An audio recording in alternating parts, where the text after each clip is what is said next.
welcome to my channel. My name is Candace and I am currently 9 weeks and 6 days pregnant. Hey, stop crying, girl.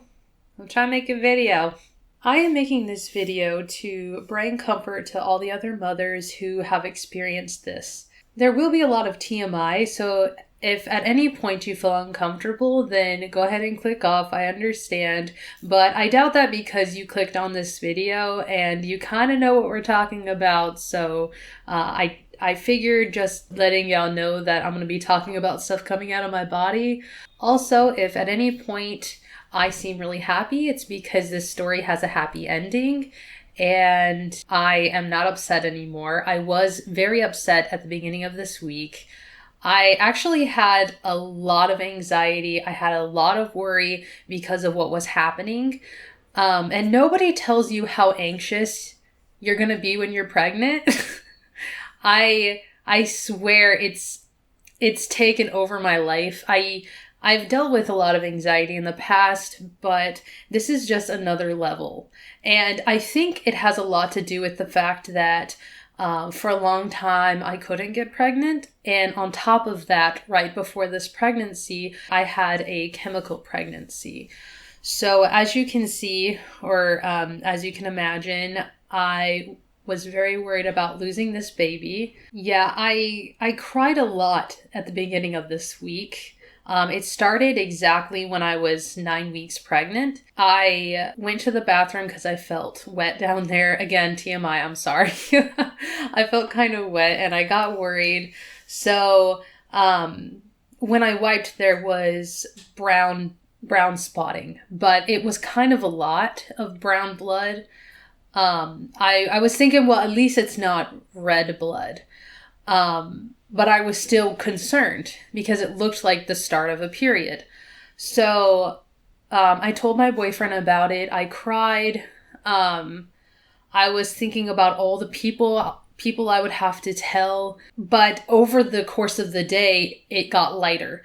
And the next day, it was still there, but barely noticeable. I was getting better, so I thought, okay, that's fine.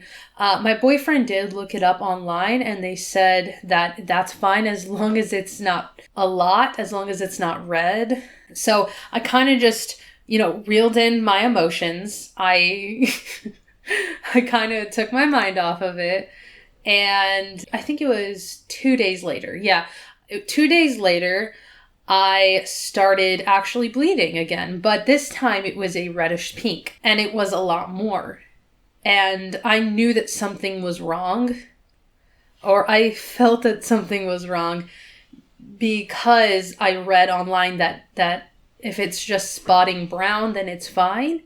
And so, of course, I cried again, and I don't know, I was so upset.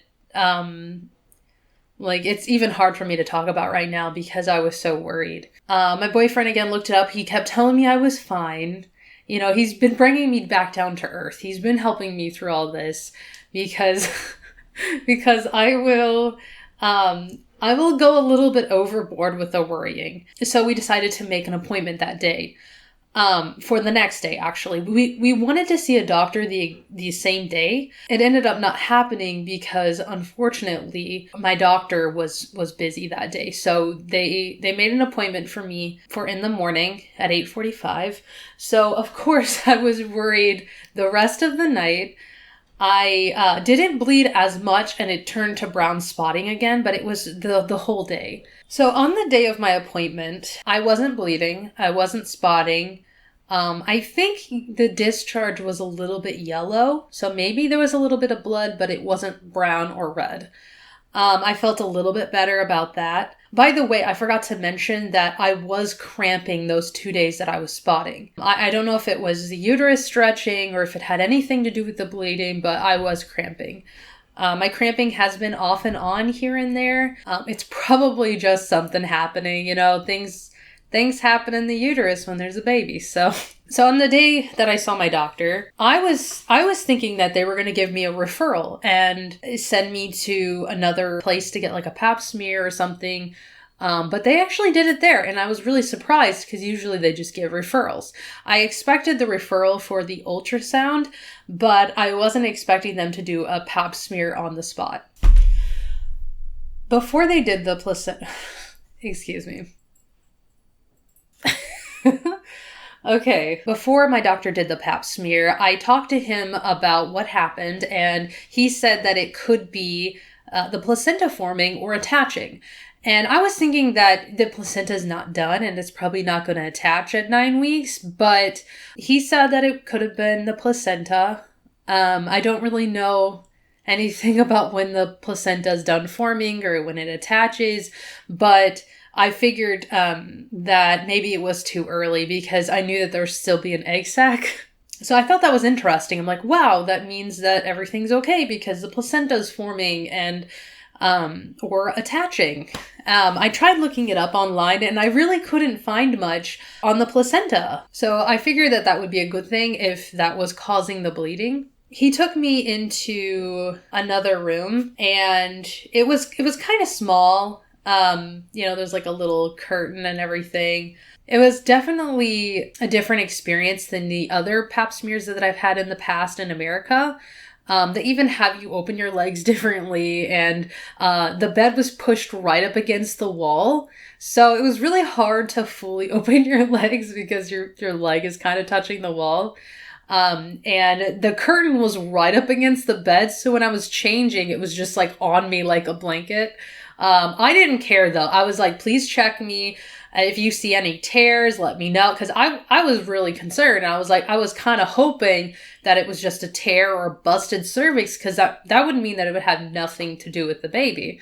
After I was done getting undressed, the doctor came in and looked and he said that everything, like the birth canal, he said the birth canal looked really healthy. And he took a few swabs and again, I worried because I thought, well, if it's not my birth canal or my cervix, then it has something to do with the baby. And I had to wait. Let's see. My appointment was at 8:30 in the morning. My ultrasound wasn't until 11:30. So of course I had to go get a bunch of water. I had to hold it. I had to pee really bad by then, but I was willing to hold it because I knew that sometimes I get dehydrated for some reason. I drink enough water, but maybe I don't get dehydrated. I don't know what it was. I had an ultrasound at 6 weeks and I apparently didn't drink enough water. I took as much, like water's a medication. I drank enough water that they recommended, and it still wasn't enough, but it could have been because the baby was too small. I decided to drink more water this time because I really wanted to see the baby. I didn't want them to have a hard time. So when we went in, the ultrasound, is it an ultrasound tech? I don't know. The man who was doing the ultrasound, let's just say that, he asked me why I was in there, and I told him that I had some bleeding, and he immediately said, oh, well, that's common. Like, that happens. That's very normal. And immediately I felt warmth. I felt happy. Like, I was, that day, the doctors and everybody were so sweet to me, and it made me feel so comfortable. Even the woman who helped, or the nurse who helped my doctor with the pap smear, she was holding my hand. She was making me feel like I was cared about, like I wasn't alone. My partner was there, obviously, but all these people were there for me, and she even rubbed my back when I walked outside. But anyways, the man who was doing the ultrasound, he was very warm about, and he was very reassuring that it was normal and that I was okay. And that was before they did the ultrasound. Well, it turns out the baby is still too young, so having the ultrasound on my belly didn't really work, so they had to get the internal one again. He said, oh, the baby looks healthy. The baby has a good heartbeat. The baby is moving. Like, oh my gosh, the baby was moving around. You could see little arms moving. It was so cute. He said everything looked good and the heartbeat was 167. So I was really surprised and I was like, well then why am I bleeding? Is it just something that happens? Well, he continued to look around and he found a hematoma. subchorionic hematoma or hemorrhage. It is bleeding under one of the membranes that surrounds the embryo inside the uterus. It's a common cause of bleeding in early pregnancy. The main symptom is vaginal bleeding, but some women don't have any symptoms. The man who did my ultrasound, he didn't seem worried at all. And he's like, it's really tiny. It's not a big deal. It'll heal on its own. So I felt really good. I could not stop smiling. There's just so much relief. I left feeling my best. So after that experience, I figured, why not make a video to share this with other women who've had that experience, so they can kind of feel comfort too. You know, this is a very scary thing for a lot of us women. It's one of the most amazing things, but also one of the most scariest. And I don't want you to ever feel like you're alone.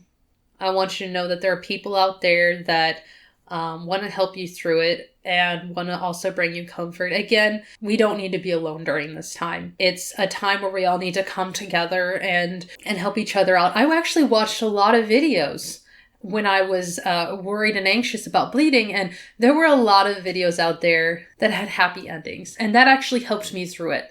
If I didn't have that, or if I didn't have all these videos that I watched, or if I didn't have my partner, then I would have went crazy. There's no doubt I would have absolutely lost my mind. So I figured that I wanted to help other people as well, because again, doing this alone is not something that I want, and I'm sure it's not something that you want either. I hope that you get some comfort from hearing this, and I pray that whatever is happening with you, it's something as simple as what I had. I know that not all experiences end happy, just like my chemical pregnancy, but there are a lot of happy stories out there of people bringing their babies to full term and having very healthy children. And I have to keep reminding myself that as well. Thank you so much for watching this video, and if you could, tell me how far along you are in the comments. Tell me how you're doing. Again, this isn't easy, so if you need somebody to talk to, I'm here. Thank you again, and I wish you all the best, and I hope you have a wonderful day. I'll see you later. Bye.